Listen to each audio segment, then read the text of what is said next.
하나님의 말씀은 갈라디아서 5장 22절에서 23절의 말씀입니다. 시작. 오직 성령의 열매는 사랑과 희락과 화평과 오래 참음과 자비와 양선과 충성과 온유와 절제니 이 같은 것을 금지할 법이 없느니라. 아멘. 할렐루야. 저에게 평강의 복을 기원하는 마음으로 샬롬 인사 나누시기 바랍니다. 샬롬. 샬롬. 우리가 지난 주일에는 성령의 은사는 무엇인가 하는 제목으로 말씀을 생각해 보았습니다. 오늘은 성령의 열매는 무엇인가 하는 제목으로 말씀을 생각해 보시겠습니다. 성령의 은사하고 성령의 열매하고 어떻게 다르죠? 성령의 은사하고 성령의 열매하고 뭐가 더 중요합니까? 뭐가 더 중요해요? 불러도 대답 없는 이름입니까? 성령의 은사하고 성령의 열매하고 뭐가 더 중요해요? 성령의 열매가 중요하다, 이렇게 답을 하시는 분들이 많이 계신 것 같은데 정답입니다. 그러나 내심 우리 그리스도인들은 성령의 은사를 더 중요하다고 생각하며 살아갈 때가 있죠. 그러니까 지혜의 말씀, 지식의 말씀, 영분별, 예언, 방언, 방언 통역, 믿음, 병고침, 능력 행함, 이런 은사들이 초자연적인 현상이다 보니까 정말 그것이 내게 주어졌으면 좋겠다.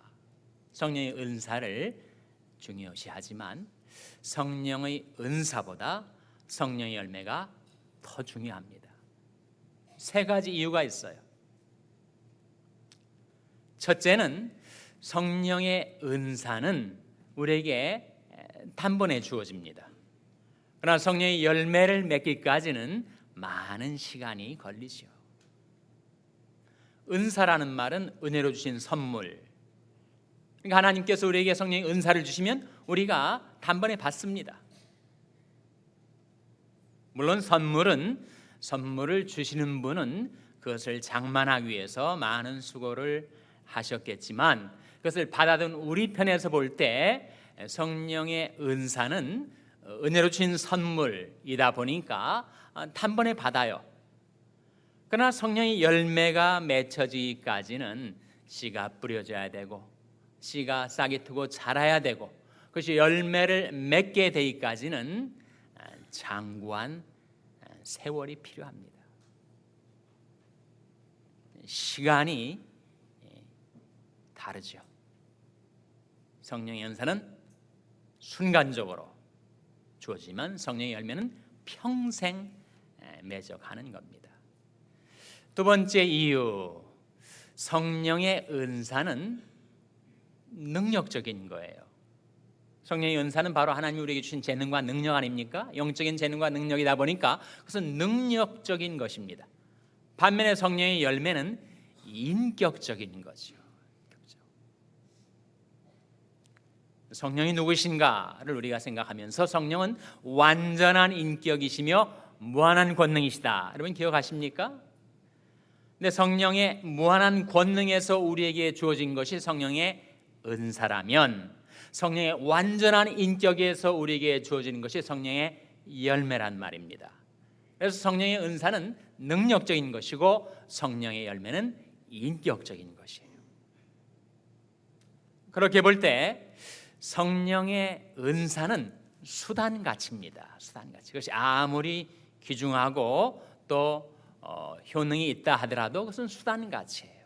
반면에 성령의 열매는 목적가치입니다.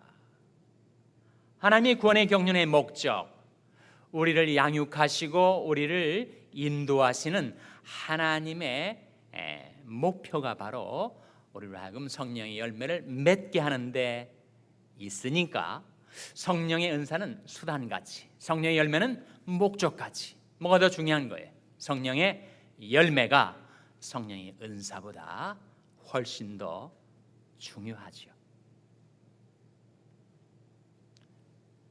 성령의 열매가 도대체 무엇입니까? 이렇게 물으신 분들이 계실지 몰라요. 성령의 열매 내용이 무엇입니까?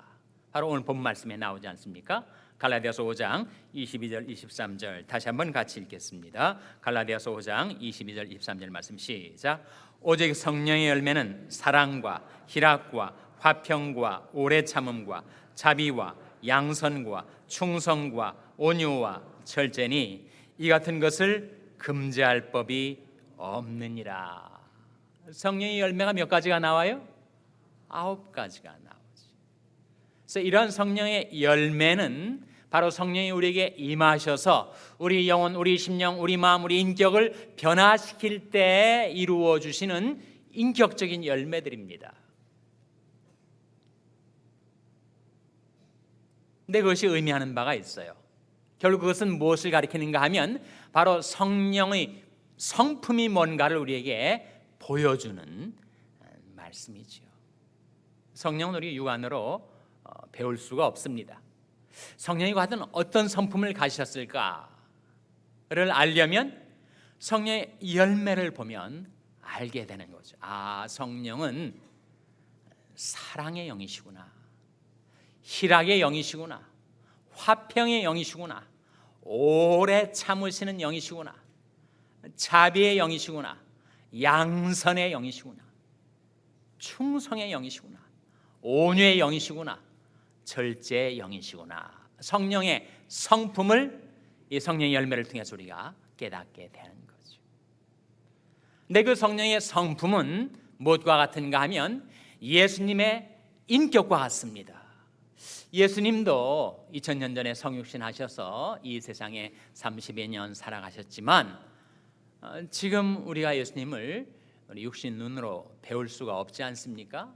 근데 예수님이 인격이 어떠셨을까를 궁금해하는 분이 여러분 가운데 있다면 바로 이 말씀, 성령의 열매는 바로 예수의 인격입니다.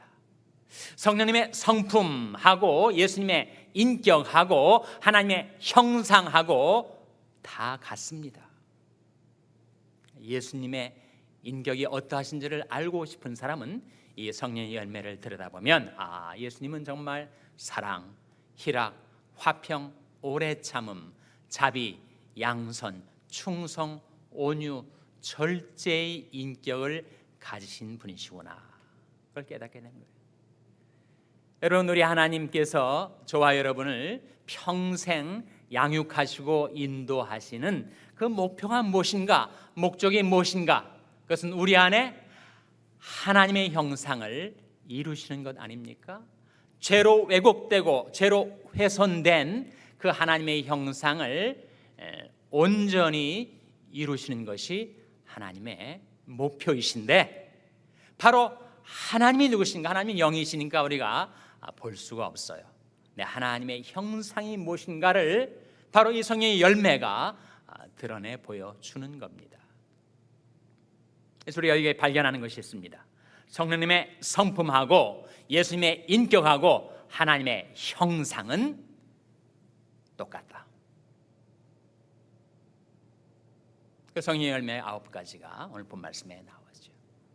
그 말씀 속에서 예수님이 어떤 분이신지, 하나님이 누구이신지, 하나님의 형상이 어떤 내용을 가지고 있는 것인지를 우리가 깨닫게 되는 것이죠, 여러분. 첫 번째는 사랑입니다. 하나님은 사랑이시라. 성경의 위대한 증거죠. 어디에 나오는 말씀이죠? 요한일서 4장에 나오는 말씀이에요. 하나님은 사랑이시라. 하나님의 사랑이 어떻게 우리에게 알려진 바 되었는가? 우리가 아직 죄인 되었을 때 그리스도께서 우리를 위하여 죽으심으로 하나님께서 우리에게 대한 자기 사랑을 확증하셨느니라. 여러분이 지금 바라보시는 십자가가 바로 하나님의 사랑의 증표죠. 하나님은 사랑이십니다. 하나님은 사랑이 본체십니다. 모든 진정한 사랑은 하나님에게서 나오는 것입니다. 하나님은 사랑이시니까. 또한 하나님은 희락의 하나님이십니다. 희락의 하나님이라니 무슨 말인가? 여러분, 성령은 희락의 영이시죠. 우리가 늘 마음이 우울하고 마음이 심란하고 즐거울 것이 없는 그런 환경, 그런 인생의 조건 속에 살지라도 성령의 기름이 내 심령에 부어지면, 즐거움이 기름이 부어지면 내 마음속에 기쁨이 생겨난다 하는 거죠. 하나님이 희락의 하나님이시라는 사실을 성경은 보여주십니다. 스바냐 3장의 말씀이죠. 너희 하나님 여호와가 너희 가운데 계시니 그는 구원을 베푸실 전능자시라. 그가 너로 인하여 기쁨을 이기지 못하여 하시며 너를 잠잠히 사랑하시며 너로 인하여 즐거이 부르며 기뻐하시리라. 하나님이 우리를 사랑하셔서 사랑하는 자녀들 때문에 기뻐하시고 즐거이 부르신다고 성경은 증거하고 있습니다. 하나님은 희락의 하나님. 우리 주 예수님은 Man of Sorrows, 슬픔의 사람, 비애의 사람이라고 일컬어지지만 정말 예수님이 이 슬픈 세상에 오셔서 슬픈 일들 많이 보셨어요. 죄에 매여 고달픈 인생을 살고 죄 때문에 그 인생이 망가져가는 불쌍한 많은 사람들을 보시고 우리 주님의 마음이 즐거움이 솟아날 근거가 없었습니다. 그런데도 누가복음 10장 21절에 보면 예수께서 성령으로 기뻐하사 가라사대, 그런 말씀이 나와요. 예수님이 슬픔 많은 세상에서 늘 기쁨을 가지고 여호와를 기뻐하는 것이 너희 힘이니라, 능력 있게 그 인생을 살아가실 수 있었던 비결이 무엇이었는가? 성령으로 기뻐하셨기 때문에. 성령은 희락의 영이시고 우리 주님은 기쁨의 인격을 가지시고 우리 하나님은 희락의 하나님이시다 하는 거죠. 또한 우리 하나님은 화평의 하나님이십니다. 하나님이 마음속에 흐르는 평강을 요동치게 할 것이 세상에 없습니다. 하나님은 내적 평안을 지니신 분, 우리가 그렇게 표현할 수가 있을 거예요. 그리고 하나님은 나와 하나님 사이의 죄로 인하여, 나의 지은 죄로 인하여 불화 관계가 이루어졌을 때 그것을 견디지 못해 하시고 마침내 하나님과 나 사이를 화목케 하신 하나님. 화목하게 하는 말씀, 화목하게 하는 직책, 화목케 하는 은혜를 내게 베푸셔서 예수님의 보혈의 공로로 하나님과 다시 화목케 하시는 하나님. 그리고 하나님이 다스리시는 곳에, 우리 주 예수 그리스도께서 통치하시는 곳에 거기에 평화가 임하게 하신 거죠. 그러니까 우리 각 사람의 내적인 평안, 다른 사람들과의 관계 속에서의 화목, 그리고 우리가 이 세상 속에 누리는 온전한 평화, 곧 샬롬, 그 모든 것이 바로 하나님이 주시는 은혜라는 것이죠.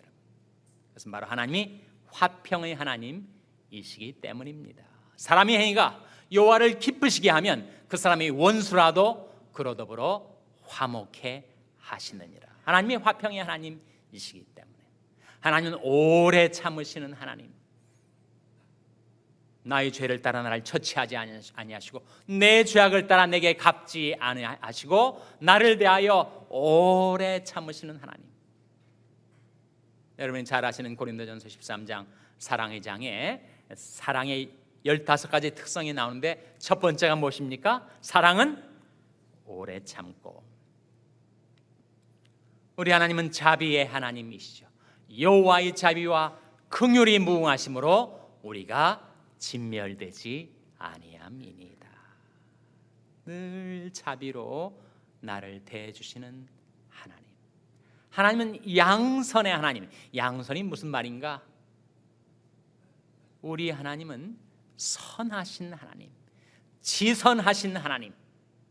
여호와께 감사라, 그는 선하시며 그 인자하심이 영원함이로다 하셨던 우리 하나님은 전혀 우리에 대하여 아무런 악의가 없으신 선하신 하나님. 우리 하나님은 충성의 하나님이십니다. 하나님이 충성하시다니 하나님은 신실하신 하나님이라는 뜻이죠, 여러분. 인간은 다 세월이 흐르면서 변해가지만 예수 그리스도는 어제나 오늘이나 영원토록 동일하시니라. 하나님은 변함이 없으세요. 하나님은 항상 한결 같으십니다. 충성의 하나님. 여러분, 우리 주님께서 저와 여러분을 위하여 십자가에 마침내 달리셨는데 그 쓰리고 아프신 십자가를 어떻게 끝까지 견뎌내실 수가 있었을까? 그 동인이 무엇일까? 무엇이겠습니까? 우리를 죄 가운데서 구원하시기 위하여 저와 여러분을 사랑하신 그 사랑이 동인이기도 하겠지만, 먼저 우리 주님께서 끝까지 십자가를 지을 수 있었던 동인, 그것은 바로 하나님 아버지께 대한 충성 때문이었습니다. 우리 주님은 하나님 아버지께 사랑과 충성을 다 바치셨어요. 아버지께서 내게 하라고 주신 일을 내가 이루어 아버지를 이 세상에서 영화롭게 하였사오니 라고 말씀하셨던 우리 주님은 바로 하나님이 하라고 하신 인류 죄악의 대속 사명을 감당하기 위하여 죽도록 하나님께 충성하셨어요. 하나님이 신실하시고 우리 주님이 충성스러운 인격을 가지시고 성령의 성품이 바로 충성이십니다. 하나님은 온유의 하나님. 하나님은 정말 온유하세요. 하나님은 온화하십니다. 우리는 그렇지 못하죠. 우리는 화도 잘 내고 성도 잘 내고 사소한 일로 얼굴이 울그락 불그락 푸르락 할 때가 많지만 God is eternally genial, 그런 말이 있습니다. 하나님은 영원히 온화하시도다. 하나님은 온유하신 하나님. 그리고 하나님은 절제의 하나님이십니다. 하나님은 절제를 그렇게 잘하세요. 우리는 너무 절제를 잘 못하죠. 그래서 고린도전서 9장에 사도 바울이 이기기를 다투는 자마다 모든 일에 절제하나니. 음식이 아무리 좋은 음식, 영양가 있는 음식이라 하더라도 너무 많이 먹으면 탈이 나지 않습니까? 아무리 좋은 것도 과식하면 해가 되는 거죠. 운동이 건강에 도움이 되지만 운동을 너무 지나치게 하면 여러분 그 운동도 해가 되는 거예요. 과유불급. 우리 하나님은 절제의 하나님. 그래서 성령을 보내셔서 우리로 하여금 절제 잘 못하며 살아왔던 나를 절제하며 살 수 있도록 변화시켜 가시는 영이십니다. 9가지 성령의 열매 9가지는 바로 하나님의 형상이 무엇인지, 예수님의 인격이 무엇인지, 성령님의 성품이 무엇인지를 우리에게 밝혀주고 있습니다. 그렇다면 여러분, 우리가 어떻게 하면 이 성령의 열매를 맺어갈 수가 있을까요? 그 길이 성경에 나와 있습니다. 잠언 13장 20절 말씀에 지혜로운 자와 동행하면 지혜를 얻고 미련한 자와 사귀면 해를 받느니라. 철이 철을 날카롭게 하는 것 같이 사람이 친구의 얼굴을 빛나게 하느니라. 이런 말씀들이 무엇을 우리에게 보여주는 거죠? 사람은 자기가 대화를 나누고 자기가 동행하는 사람에게 반드시 영향을 받게 돼 있다. 마찬가지로 우리가 성령의 열매를 맺어가는 인생을 살고자 한다면 우리는 늘 성령님과 대화하고 성령님과 교통하고 성령님과 동행하는 삶을 살아갈 때 그때 성령의 열매가 나도 모르게 내 안에서 맺어가게 된다는 거죠. 여고 시절 청순한 여고생들,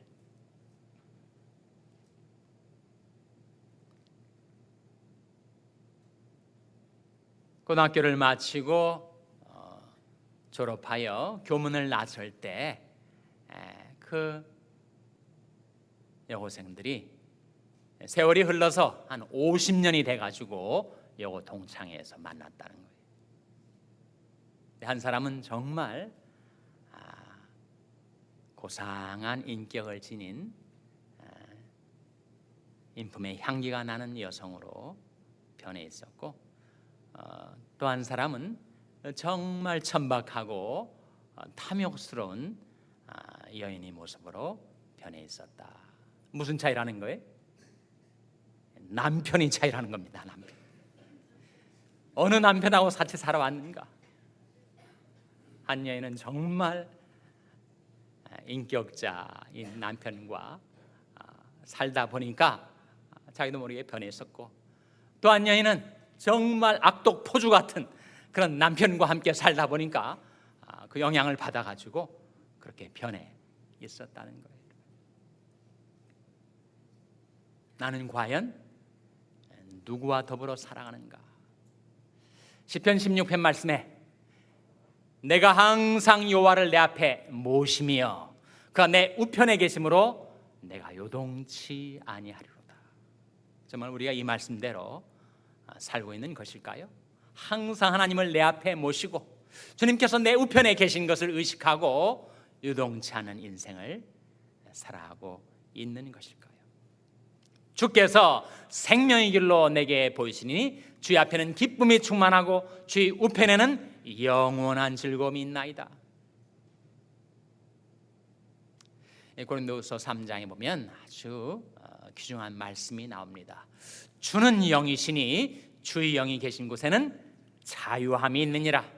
우리가 다 수건을 벗은 얼굴로 거울을 보는 것 같이 주의 영광을 보매 저와 같은 형상으로 하여 영광으로 영광에 이르니 곧 주의 영으로 말미암음이니라.